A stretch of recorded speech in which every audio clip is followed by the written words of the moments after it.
You are listening to 13 Past Midnight with Steve Stockton.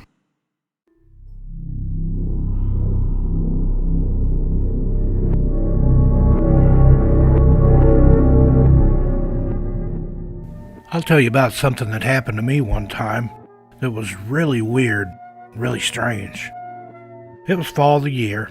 I know because I was out in the woods hunting ginseng, and that's the time of year you look for it.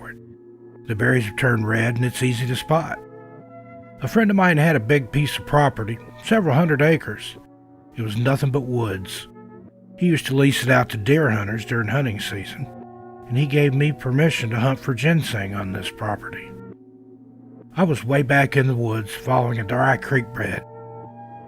In spring, during the rainy season, the creek was pretty good sized, but this time of year it was dry, so the going was fairly easy, although it was a bit rocky. Once far enough back into the woods, I started side trips up the bank to look for ginseng plants in the shade of trees and rocks where it was likely to grow. I dug several good-sized roots and was spurred on by dollar signs in my head for every root I dug. After all, ginseng is highly sought after, and the dried roots are worth almost their weight in gold. On one of my side trips, I came across the remains of a one-room cabin, what most people would call a shack. This is in the heart of Appalachia, and at one time all the hills and hollows around here were dotted with tiny structures like this, where poor families lived without any electricity or running water. This particular cabin had no doors or windows remaining, just holes where they once had been. Most of the roof was still intact, and the walls and floor were still in passable shape. I stepped in, had a look around, just to see what I could see. As it turned out, there was absolutely nothing inside. Not a stick of furniture or belongings or anything to suggest people had ever lived here. I stepped back out and started on my way up the hill when I heard what sounded like heavy footsteps on the wooden floor of the cabin. I stopped, turned around, and went back, figuring someone else, maybe another ginseng hunter, was trying to play a trick on me. I snuck up beside the cabin and poked my head into one of the open window holes. The cabin was still just as empty as when I'd been in it a couple minutes before. I walked all the way around the structure. There was no one there. I just kind of shrugged it off and started walking again.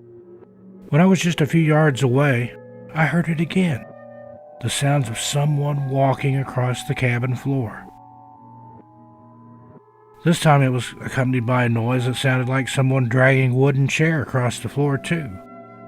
A familiar kind of noise if you've ever lived in a house with wooden floors, which I had. Again, I snuck back to the cabin.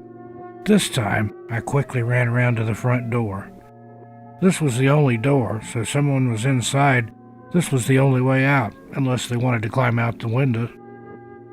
Again, the cabin was just as bare and empty as before. I had heard the noises continue right up to just before I stepped inside. The third time I started to walk away, I heard both noises again, and this time, I also heard what sounded like a small child whisper, "Daddy?"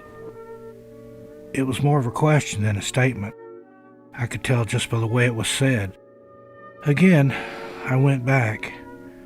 I thought maybe some kid was hiding or perhaps even trapped. I didn't have any kids at the time, so I knew if someone was expecting Daddy, then they weren't talking to me anyway. And again, the cabin was totally empty, and the noises stopped when I stepped in. I even checked the floorboards. None of them were loose. Outside the cabin was high enough off the ground that I could see all the way under it. There was just no place for a person, even a child, to hide. I turned and left again, and the noises started back up. This time, however, I just kept walking, and I heard the noises until I was out of earshot. I've had people ask me if I was afraid, but the answer is no, I wasn't.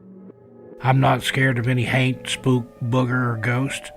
I've been all through these woods, and the only thing I might be a little bit afraid of is a snake, and I'm not even afraid of a snake if I can find a stick. Later, I told my friend who owned the property about what had happened, and he said he had heard about similar encounters. The story he'd heard was that the people that once lived there all died suddenly, the whole family wiped out, probably by smallpox or cholera or something like that. But it had been decades and decades ago. He said he was not only afraid to go in there, but wouldn't even go near the woods where the cabin was located. He said he'd rather walk a mile out of his way than pass by it. I just laughed at him and told him ghosts can't hurt the living, but they sure can make you hurt yourself if you try and run off scared.